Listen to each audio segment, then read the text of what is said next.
You ever notice how the people who seem the most in control are usually the ones holding their breath the longest? The elevator had been stuck for exactly 6 minutes when the silence started to feel heavier than the steel walls around it. 38 floors above the street, inside a private glass tower that never tolerated delays, Charlotte Hayes stood alone in a space designed to obey her. The lights were still on. The air conditioning hummed like nothing was wrong. But her fingers wouldn't stay still. They hovered near the panel, pressing the same button again, then again, as if repetition could force the world back into order. Outside, behind layers of security protocols and polished marble, people were already reacting. Voices low, urgent, careful. No one raised their tone. No one wanted to be the one who mishandled a situation involving her. Inside, Charlotte adjusted her posture, straightened her shoulders, as if someone might still be watching. CEOs don't panic. CEOs don't falter. CEOs certainly don't get trapped in elevators. But the breath in her chest came shorter now. Not loud. Not obvious. Just off. The kind of shift only someone paying close attention would notice. Down in the service corridor, where the floors weren't polished and the lighting buzzed faintly overhead, Daniel Brooks wiped his hands on a worn cloth before picking up his tool bag. He had been called in like any other late-night fix. No urgency in the voice that paged him. No explanation either. Just a number. Just a location. That was enough. He moved at a steady pace, not rushed, not slow, the way someone moves when they've learned that speed doesn't fix much, but presence sometimes does. The hallway opened into the private access wing, and the air changed. Cleaner. Colder. Controlled.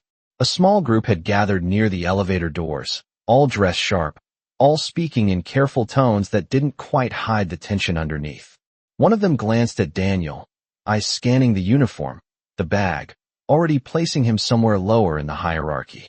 Maintenance, the man asked, not unkindly, just dismissively. Daniel nodded once. No explanation. No need. He stepped closer to the sealed doors. The digital panel flickered faintly, numbers frozen between floors. Inside, there was no sound. At least not one they could hear. We're waiting for senior technicians.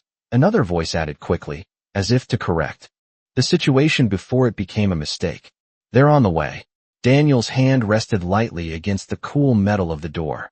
He didn't respond right away. Didn't argue. Didn't push. He just stood there for a second longer than expected, listening to something no one else seemed to hear. Not the machinery. Not the system. Something else. Subtle. Human. He exhaled once, slow and quiet, then reached for his tools. It's just a temporary stall, someone insisted behind him. She's fine. Daniel didn't turn around. Didn't challenge the statement. He simply knelt, setting his bag down with care, as if the moment required something softer than urgency. Because sometimes, he had learned, the problem inside the box wasn't the box at all. The first click came soft, almost polite, like the building clearing its throat. Daniel adjusted a single screw inside the control panel, not rushing the movement, letting the rhythm stay steady, predictable. Behind him, someone checked their watch. Another voice whispered into a phone, careful, controlled, rehearsed. Time mattered here. Optics mattered more. Inside the elevator, Charlotte closed her eyes for a second longer than she meant to. The air felt thinner now, though nothing had changed. Her reflection stared back at her from the brushed steel walls, sharp, composed, unbreakable. That was the version everyone else knew. That was the version she had built. But her hand betrayed her again, fingers tightening slightly against her side, then releasing, as if even they were unsure what to do. She shifted her weight, heels steady on the floor, counting her breath without meaning to. 1, 2, 3. It did not help. Outside, Daniel listened. Not with urgency. Not with pressure. Just attention. There it was again. A pause in the silence. Not mechanical. Not electrical. Human. He tilted his head slightly, then reached deeper into the panel, adjusting a secondary latch most people would not even notice. The system was not failing. It was hesitating. Just like the person inside. You said she is fine. One of the executives added, quieter now, as if saying it again might make it more true. Daniel pulled his hand back, wiping a faint line of dust across his fingers, then stood. He stepped closer to the seam of the elevator doors, placing his palm flat against the surface, not pushing, not forcing, just feeling the stillness on the other side. Ma'am, he said, Voice low, not loud enough to echo, just enough to reach through the thin space between metal and air. We are working on it. He did not say her name. He did not raise his tone. He did not perform reassurance. He simply offered presence. Inside, Charlotte's eyes opened. The voice was different. It did not carry expectation. It did not carry pressure. It did not sound like it needed anything from her. For a moment, she did not respond. Her throat tightened, then eased, then tightened again. The instinct was to answer firmly, to reassert control, to sound like herself again. But the words did not come out that way. Take your time, she said, barely above a whisper, the edges of her voice softer than she intended. Outside, a few heads turned. That was not the tone they were used to hearing from her. Daniel heard it, though, not the words, but what sat underneath them. He nodded once, even though she could not see it. Then he stepped back, returning to the panel, movements precise, unhurried. The second click came sharper this time. A release, not forced, but allowed. The numbers on the display flickered, then shifted. One floor down, then another. The system breathed again. Inside the elevator, Charlotte exhaled without realizing she had been holding it. Not dramatic. Not visible. Just enough. And for the first time since the doors had sealed shut, the space around her felt a fraction wider, as if something unseen had stepped back to give her room. The elevator slowed before it stopped, not abruptly, but with a quiet certainty, like something that had finally made up its mind. A soft chime followed, almost too gentle for a building that usually moved with precision and speed. The doors did not open right away. There was a pause, just long enough to make everyone outside hold their breath without realizing it. Then the seam split. Light slipped in first, thin and controlled, stretching across the floor inside before the doors widened fully. Charlotte did not move immediately. She stood where she was, shoulders still squared, posture still intact, as if the world outside needed to wait 1 second longer for her to become herself again. The people gathered stepped forward instinctively, ready to speak, ready to assist, ready to restore order. But she lifted a hand, not sharply, not dramatically, just enough to stop the momentum. And for once, they listened without question. She stepped out slowly, heels steady against the marble, each step measured, deliberate. Her expression was composed, almost unchanged, but something quieter lingered beneath it, something no one there could name. Her eyes moved across the group, acknowledging, dismissing, reorganizing the moment without a single raised voice. Then they settled, not on the executives, not on the phones, not on the people who had been waiting, but on Daniel. He was already packing his tools. No hesitation. No attempt to draw attention. The panel behind him was closed, secured, as if nothing had happened at all. He wiped his hands once more, the same slow motion, the same quiet rhythm, then lifted his bag. He did not look toward her right away. There was no urgency in him, no expectation, just completion. She took a step closer. The room adjusted again, subtly, people shifting their weight, their attention following her movement. Still no one spoke. Charlotte stopped a few feet from him, close enough to be heard, far enough to remain herself.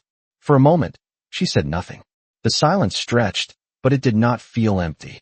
It felt intentional, like something forming. Daniel finally looked up, meeting her gaze without challenge, without hesitation, simply present.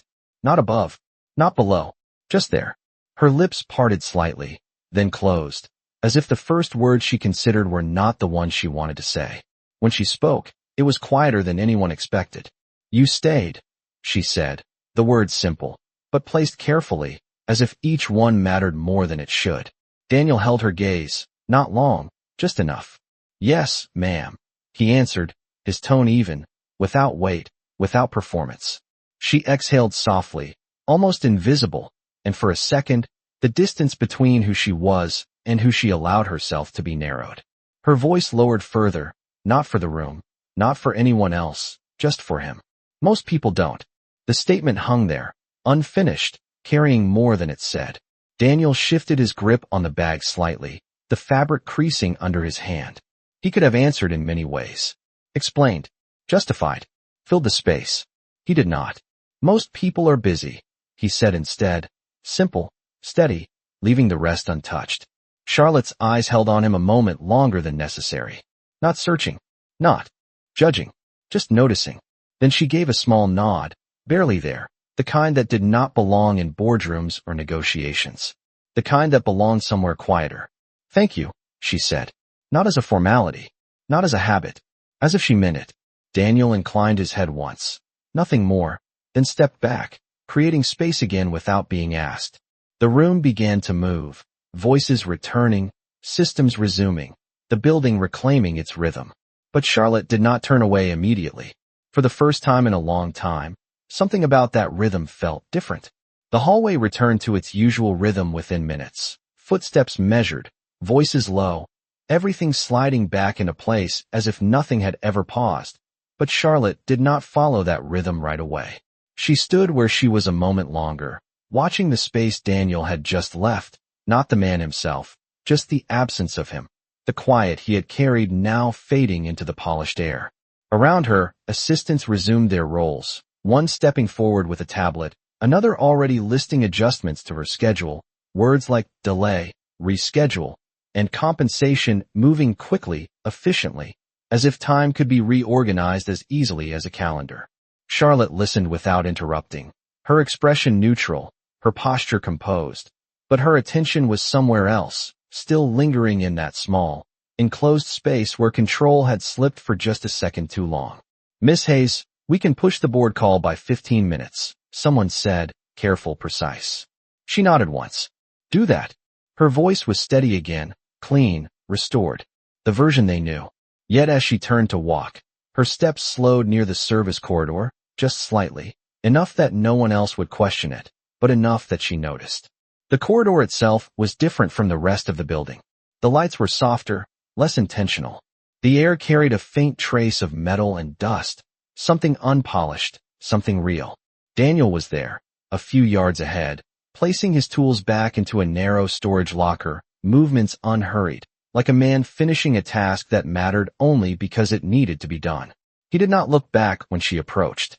Not because he was ignoring her, but because he did not assume she would. Charlotte stopped again, this time closer. Close enough to hear the soft click of the locker door closing. Close enough to notice the small details, the worn edges of his bag, the careful way he folded the cloth in his hand before tucking it away. These were not things people in her world paid attention to. They moved too fast. They skipped over the quiet parts. "Daniel," she said, using his name for the first time, her voice lower now, without the edge of command. He turned, not startled, not rushed, just aware. "Yes, ma'am." She hesitated. It was brief, almost invisible, but it was there. Words came easily to her in boardrooms, in negotiations, in rooms where power needed to be asserted. But this was different. This did not require power. It required something she had not practiced in a long time. When the doors were closed, she said slowly, choosing each word, it did not feel like a system failure. Her eyes held his, not searching for an answer, but for something she could not quite define. Daniel listened. He did not interrupt. He did not rush to respond. He let the space exist. "No, ma'am," he said quietly. It did not. The agreement settled between them, simple, unadorned, but heavier than it sounded. Charlotte looked down for a fraction of a second, then back up, as if grounding herself in something she could not see. Her voice dropped even further, almost a whisper now, meant for no one else. "It felt like everything stopped at once," she admitted, the words leaving her more carefully than anything she had said all day. Daniel nodded once, not in agreement, but in understanding. "Sometimes it does," he replied. No explanation, no correction, just a recognition of the moment. Charlotte's shoulders eased, not visibly to anyone passing by, but enough that she felt it. Enough that the air around her shifted again, slightly, quietly, like a door opening somewhere inside she had forgotten was there. Charlotte did not move right away after his words settled, as if stepping away too quickly might close whatever had just opened between them. The corridor remained quiet, untouched by the urgency that defined the floors above, and for a brief moment, it felt like time had chosen not to follow her here. She inhaled slowly, not to steady herself this time, but because the air felt different, less structured, less demanding. "You speak like you have seen that before," she said, her tone no longer guarded, no longer sharp, just curious in a way that did not belong to her usual world. Daniel adjusted the strap of his bag over his shoulder, not as a gesture to leave, but as a habit, something his hands did when there was nothing else to fix. Most people have, he replied. They just do not always notice it when it happens.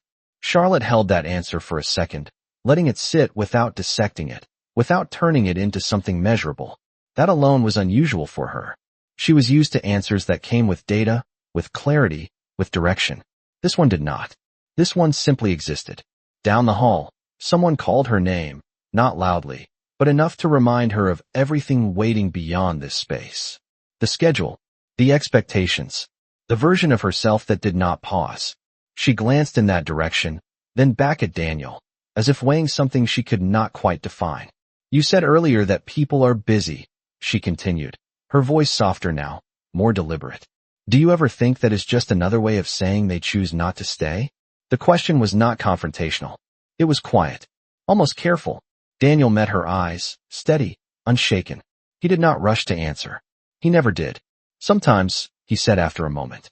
But sometimes people do not know how. Charlotte's expression shifted, just slightly, the smallest crease between certainty and reflection. That answer did not fit into the category she was used to. It did not assign fault. It did not create distance.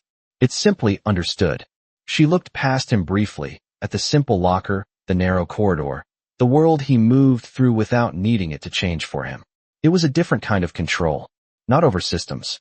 Not over people. Just over himself. And you do? She asked, her voice almost a whisper again, not demanding proof, just asking a question she had not asked anyone in a long time. Daniel's response was quiet, almost unnoticeable if someone had not been listening closely. I try to, he said. No pride. No claim. Just effort. Charlotte let out a small breath, something between a release and a realization. The kind that does not announce itself, but settles somewhere deeper. Another voice called her again, closer this time, more insistent. The world was returning, piece by piece. She straightened slightly. The familiar posture returning, the lines of control reassembling around her. But something remained underneath it, something that had not been there before. She gave a small nod, more to herself than to him, then turned to leave. After 2 steps, she stopped. Not because she had to, because she chose to. Without turning fully back, she spoke, her voice low, almost carried by the quiet itself. Most people do not stay, she said again, as if confirming something she had just learned. A brief pause followed, soft, intentional. But you did. Daniel did not respond this time. He did not need to. The statement was not a question anymore. Charlotte continued walking, her pace steady, her presence once again aligning with the building that shaped her. But as she stepped back into the world that expected her to lead, something in her movement had changed. Not slower, not weaker, just less alone. The conference room was already filled when Charlotte stepped inside, glass walls reflecting a skyline that never seemed to rest, voices lowering the moment she entered, not out of fear, but out of habit, the room adjusting to her presence the way it always did, seamlessly, efficiently, predictably, and she took her place at the head of the table without hesitation, posture aligned, expression composed, every movement precise, as if nothing had interrupted her day, as if nothing had shifted. Beneath the surface, but as the first presentation began, numbers appearing on screens, projections discussed in confident tones, something felt slightly out of sync, not in the data, not in the strategy, but in her attention. It did not lock in the way it usually did not dissect, did not anticipate 3 steps ahead. Instead it drifted, just for a second at a time, small gaps that no one else could see, moments where the rhythm of the room felt louder than the words themselves, and she found herself noticing things she normally filtered out, the way one executive tapped his pen without realizing it, the slight pause before another answered a question, the subtle tension behind polished confidence, details that had always been there, but had never mattered. Until now. Miss Hayes? Someone prompted gently, bringing her back, and she looked up, eyes steady, voice clear as she responded with the exact clarity expected of her, the room moving forward again without disruption. But the brief silence before she spoke lingered inside her longer than it should have, and when the meeting finally ended, chairs sliding back, conversations branching into smaller groups, she remained seated for a moment, hands resting lightly on the table, not checking her phone, not issuing instructions, just still, something she rarely allowed herself to be. The glass walls reflected her again. The same image, the same authority. But it no longer felt like the full picture. Outside the room, the building continued its steady pulse. Elevators moving, footsteps echoing, systems functioning without pause. And somewhere below, in a quieter part of that same structure, Daniel moved through his own routine, checking panels, closing compartments, leaving things better than he found them without needing acknowledgement. And Charlotte found herself thinking of that space again. The narrow corridor, the softer light, the absence of pressure, a place where nothing demanded performance. And the thought stayed with her longer than she expected, long enough that when she finally stood and stepped out of the conference room, her pace was measured not by urgency, but by something quieter, something intentional. She passed her assistant who began listing the next set of priorities, the next calls, the next decisions waiting to be made. And Charlotte listened, nodding where needed, her voice steady as she adjusted one or two details. But then she paused, just briefly, enough to shift the flow. Reschedule the last meeting, she said, her tone calm, not rushed, not explained, and the assistant hesitated for a fraction of a second before nodding. Of course. And Charlotte continued walking, not toward the usual elevator bank, not toward the executive wing, but toward the corridor she had no reason to return to, except that something in her was not finished with it yet. And when she reached it, the quiet met her again, unchanged, patient, as if it had been waiting, and for the first time in a long time, she did not feel the need to fill that silence with anything at all. The corridor felt the same, but Charlotte did not. She slowed as she stepped into it again, heels softer against the floor this time, as if the space itself asked for less noise, less certainty, less performance. The air carried that same quiet stillness, untouched by urgency, untouched by expectation, and for a moment, she simply stood there, letting it settle around her without trying to control it. Daniel was further down the hall, near a panel half open, his focus steady, movements deliberate, the kind of attention that did not rush toward completion, but stayed with the task until it was done right. He did not notice her at first, or if he did not react to it. And somehow that made it easier for her to take a few steps forward without feeling observed. She stopped again, closer than before, but not interrupting. Just watching. Not in the way she watched reports or people in meetings, not analyzing, not assessing, just seeing. The way his hands moved. The way he paused before adjusting something small. The way nothing about him seemed to reach for recognition. "You came back," he said after a moment, without turning yet, his voice calm, certain, as if her presence had been expected not because of who she was, but because of something else entirely. Charlotte let out a faint breath, almost a quiet acknowledgement of the truth in that statement. "I did," she answered, her tone softer now, without the edge of authority that usually defined her. Daniel closed the panel gently, securing it before standing upright, then turned to face her fully. There was no surprise in his expression, no curiosity either, just the same steady presence. For a moment, neither of them spoke. The silence stretched, but it did not feel uncomfortable. It felt allowed. Charlotte shifted her weight slightly, her hands resting at her sides, not crossed, not guarded. "I do not usually return to places like this," she said after a few seconds, her voice measured, but quieter than it would have been anywhere else. Daniel nodded once. "I figured," he replied, simple, without judgment. That should have been the end of it. A brief exchange, a return to their separate worlds. But Charlotte did not leave. Instead, she looked past him again, at the corridor, at the narrowness of it, the simplicity, the absence of anything unnecessary. "It is quieter here," she added, as if stating something obvious, but the way she said it made it sound like a realization. "Yes, ma'am," Daniel said. "It is supposed to be." She glanced back at him, a slight shift in her expression, something between curiosity and something more personal. "And up there," she gestured faintly in the direction of the upper floors, "it is not." It was not a complaint. Not quite. Just a contrast. Daniel followed her gesture briefly with his eyes, then returned his attention to her. "Up there, things have to keep moving," he said. "Down here, they just have to work." Charlotte held that distinction in silence, letting it settle, letting it find a place somewhere beyond logic. She had built her life in motion, in decisions, in constant forward momentum. But here, standing in a place where things were meant to simply function, not perform. Something in her slowed in a way she had not expected. Her voice dropped again, almost instinctively, as if the space itself asked for it. When you said people do not always know how to stay, she began, then paused, not because she lost the thought, but because she was choosing how to carry it forward. Daniel did not interrupt. He never did. How did you learn? She finished quietly, the question landing softer than anything she had asked all day. It was not about the elevator anymore. It was not about the building. It was about something deeper, something she had not put into words until now. Daniel looked at her for a moment, not searching for the right answer, but deciding how much to say. Then he spoke, his voice even, grounded, the kind of tone that did not try to impress. I had someone who needed me to, he said. No elaboration. No detail. Just enough.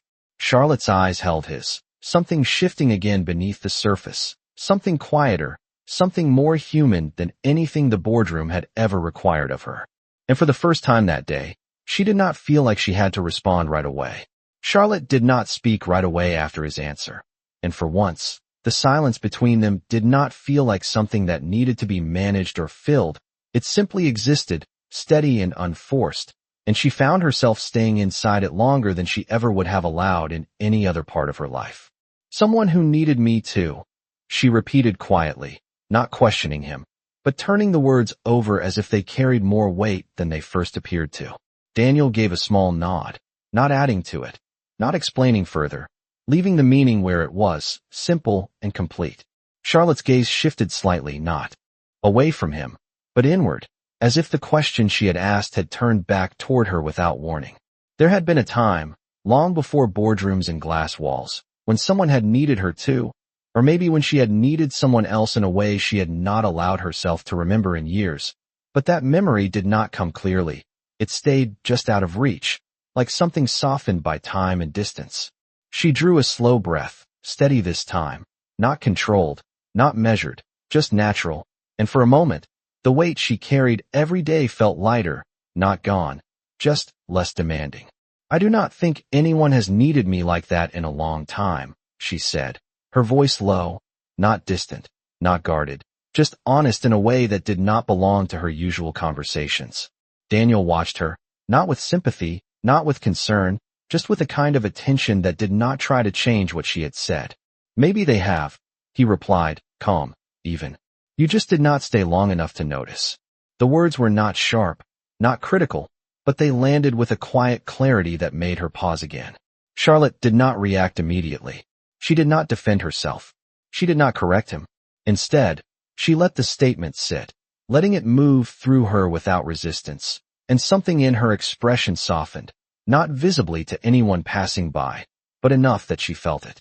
The corridor remained still around them, holding the moment without interruption. She looked at him again, more directly now, as if seeing him not as part of the building, not as a role, but as a person she had not fully recognized until now. You make it sound simple, she said, though there was no accusation in her tone, only a quiet observation. Daniel shifted slightly, adjusting the weight of his bag again, a small, grounded movement. It is not simple, he answered. It is just quiet. Charlotte almost smiled at that. Not fully, just the faintest hint of it, something unfamiliar, but not uncomfortable. Quiet is not something my world understands very well, she admitted. Daniel glanced briefly toward the direction of the upper floors again, then back at her. It does not have to understand it, he said. It just has to leave space for it. That answer stayed with her, settling somewhere deeper than she expected, and for a moment, she did not feel the need to analyze it, to break it apart, to turn it into something actionable. She simply accepted it. Another sound echoed faintly from the far end of the corridor, a reminder that time was still moving, that the rest of her world had not paused with her. Charlotte straightened slightly, not returning fully to the version of herself that led everything, but stepping closer to it again. She took one step back, then another, creating space between them, but not the same kind of distance she had maintained before. Thank you, she said again, softer this time. Not for the elevator, not for the help, but for something else entirely, something neither of them needed to name. Daniel inclined his head once, the same simple acknowledgement, no more, no less. Charlotte turned then, Her steps measured as she began to walk back toward the part of the building that expected her to be something constant, something certain. But as she moved away, the quiet did not leave her. It followed, not as a disruption, but as something steady, something she could carry with her without anyone else needing to see it. Charlotte did not return to her office right away, even though everything in her day had been waiting for her to do exactly that. Instead, she slowed near the glass wall overlooking the city, the skyline stretching wide and controlled, every building standing in perfect alignment, every movement below reduced to patterns she had learned to predict, and for years, that view had always grounded her, reminded her of scale, of power, of the systems she had mastered. But today it felt different, not smaller, not less important, just quieter, as if something inside her had shifted the way she measured what mattered. Behind her, her assistant approached again, careful, composed, ready to resume the flow of decisions that defined her role. "The board is ready when you are," she said softly, not interrupting, just offering the next step forward. Charlotte did not turn immediately. Her eyes remained on the city for a second longer, taking in the stillness beneath the motion, something she had never paused long enough to notice before. Then she nodded once. "Give them 5 minutes," she replied, her voice steady, but without urgency. The assistant hesitated for a fraction of a second, then nodded and stepped away.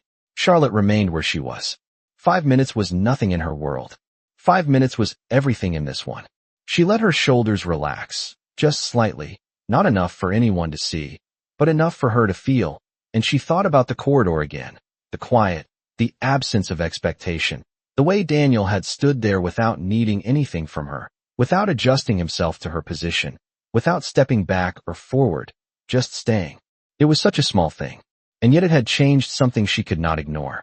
She turned then, finally, moving toward the conference room once more, her steps measured, her posture returning, the version of herself the world recognized settling back into place, but it did not feel as rigid as before, not as closed, as if something inside had made room for something else to exist alongside it.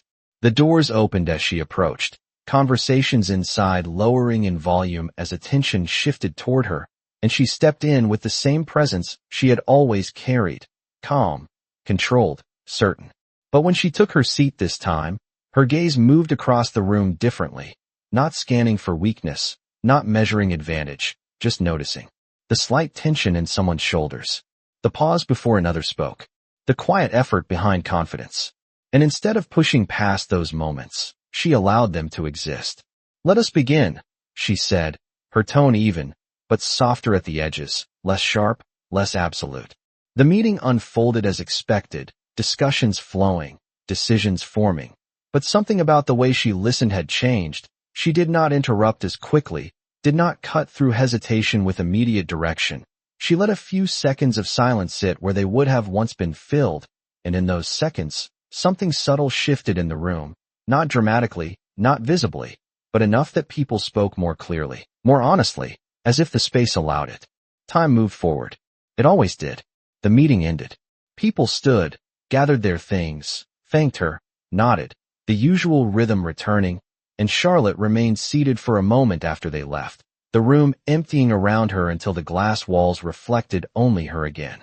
But this time, when she looked at that reflection, it did not feel like something she had to maintain. It felt like something she could step out of, even if just for a moment. Somewhere below, the building continued its quiet work, systems running, lights steady, and a man moving through it without needing recognition, without needing to be seen, simply doing what needed to be done. Charlotte exhaled slowly, a small, unforced breath, and stood. When she walked out of the room, she did not rush. She did not need to. The world would keep moving. But now, she knew something else could exist within it. Something quieter. Something steady. Something that did not need to be announced to matter.